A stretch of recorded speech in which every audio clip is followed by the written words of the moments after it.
ये कैसा संविधान बनाया आप लोगों ने? मतलब कि ये कि भारत देश सरकारों और भ्रष्ट नेताओं का गुलाम बन चुका है। डेमोक्रेसी सिर्फ नाम की डेमोक्रेसी रह गई है और संविधान इन सब के ऊपर कोई अंकुश नहीं लगा पा रहा है। तो तुम इसके लिए संविधान को जिम्मेदार क्यों मानते हो? तो कौन है? मंत्री से लेकर चपरासी तक आम जनता का शोषण करने में लगा हुआ है। पार्लियामेंट बाहुबलियों से भरा पड़ा है और सरकारी दफ्तर घूसखोरों से। नेताओं की नजरों में हम कीड़े मकोड़े हैं।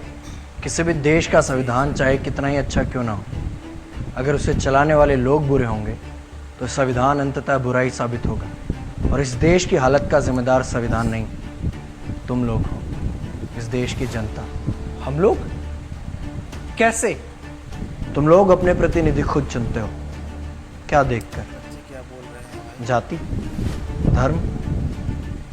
अगर तुम किसी नेता को सिर्फ इसलिए वोट देते हो क्योंकि वो तुम्हारी जाति का है, चाहे वो एक रेपिस्ट हो, क्रिमिनल हो या बाहुबली, तो तुम अपने देश का गला अपने हाथों से खुद घोट रहे हो। जब तक भारत के लोग अपनी जातियों पर गर्व करेंगे या अपनी जातियों को हीन समझेंगे, तब तक भ्रष्ट और गवार नेता जीतते रहेंगे और चंद पूंजीवादी इस देश का फ्यूचर डिसाइड करते रहेंगे। लेकिन कॉन्स्टिट्यूशन में कास्ट रिजर्वेशन भी तो आप ही का आइडिया था, जबकि रिजर्वेशन अमीर और गरीब के आधार पर होना चाहिए था।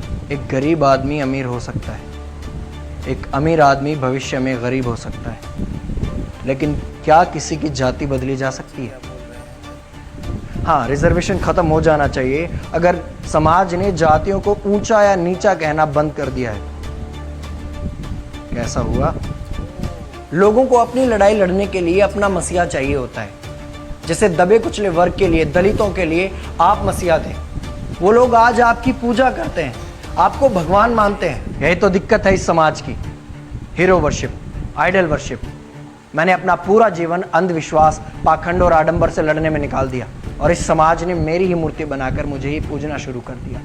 लोगों को अपना मसीहा खुद बनना पड़ेगा। Education is the milk of lioness, whoever drinks it will roar. कागजी समझ हिंसा से कहीं ज्यादा ताकतवर होती है। जो ये जान गया वो डरेगा नहीं, और जो डरेगा नहीं वो झुकेगा नहीं। आप सही कह रहे हैं। देश की जनता इतनी कमजोर है कि आम आदमी में अपने एमएलए और सरपंच से सवाल पूछने तक की हिम्मत नहीं है।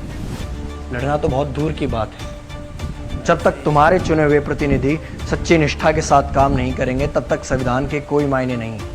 इसलिए जाति व धर्म के आधार पर नहीं, एजुकेशन, मॉरल वैल्यूज के आधार पर वोट। अगर इस देश को बचाना है तो एजुकेट, एजिटेट एंड ऑर्गेनाइज।